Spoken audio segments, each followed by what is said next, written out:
ఇంకో మాట కూడా వీళ్ళు రైతులను కన్ఫ్యూజ్ చేసినారు, పెద్ద కన్ఫ్యూజన్ క్రియేట్ చేసినారు. నిన్న మొన్న కూడా మాట్లాడుతున్నారు. మరి అది అధిక తెలివి ఏందో నాకు తెలియదు. చెప్తే క్లియర్గా చెప్పాలి స్పష్టంగా. ఒక లక్షల మంది కుటుంబాలకు సంబంధించి కోట్ల మంది ప్రజలకు సంబంధించిన అంశం ఎప్పుడు చెప్పినా ఒక బాధ్యత గల ప్రభుత్వం స్పష్టంగా కుండబద్దలు కొట్టినట్టు చెప్పాలి.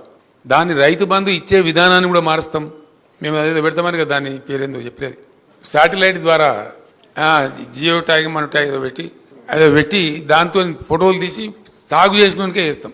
దాంతో రాదు సావదు అవన్నీ ప్రయోగాలు ఎప్పుడో ఫెయిల్ అయినాయి. అంటే ఏమవుతుంది ఇప్పుడు రైతు బంధు వీళ్ళు ఇయ్యరు, వాళ్ళు ఎగబెట్టదలుచుకున్నారు. అసలు సంగతి రైతు బంధు ఏంటంటే మేము అప్పుడు వేసిందే దాదాపు 15,000 కోట్ల రూపాయలు. ఇప్పుడు వీళ్ళు చెప్పిన ప్రకారం ఏంటంటే ఇంకో 5-6 వేల కోట్లు పెరుగుతుంది. అంటే సంవత్సరానికి నెట్ మనీ 21,000 22,000 కోట్లు పే చేయాలి. చేయలేమని తెలిసిపోయింది వాళ్ళకు. తెలిసిపోయి దాన్ని ఎగబెట్టాలా. ఎగబెట్టాలని ఏం చేయాలా? కుంటి సాకులు చెప్పాలి. ఆ కుంటి సాకులకి ఏంది, మేము శాటిలైట్ ద్వారా తీస్తాం, పంట సాగు చేసినోనికే ఇస్తాం అంటే ఏమనంటే ఇప్పుడు సాగు చేసినోడేవాడు, సాగు చేయనోడేవాడు ఎవడు ఇవ్వాలా?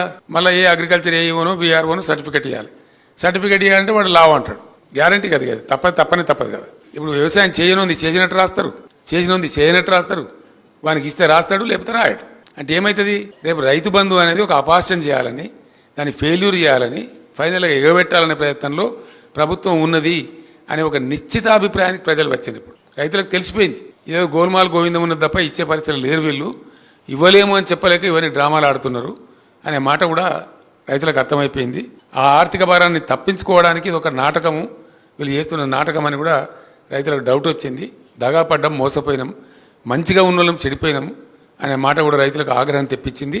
ఆ ఆగ్రహం యొక్క ఫలితాలు కూడా ఇప్పుడు కాంగ్రెస్ పార్టీ ఎన్నికల్లో చవి చూడబోతుంది. రైతు బంధు పెట్టుబడి సహాయం కానించి మొదలు పెడితే పంటల కొనుగోలు దాకా కూడా నీళ్ళు ఇవ్వడంలో, కరెంట్ ఇవ్వడంలో విఫలమై లక్షల ఎకరాలు ఎండబెట్టి మోటార్లు కాలబెట్టి కూడా ఈ ప్రభుత్వం ప్రజల యొక్క ఆగ్రహానికి గురికాపోతున్నది. అది వాళ్ళ దుష్పరిపాలనే వాళ్లకు శాపంగా మారుతున్నదని నేను మనవి చేస్తా ఉన్నా.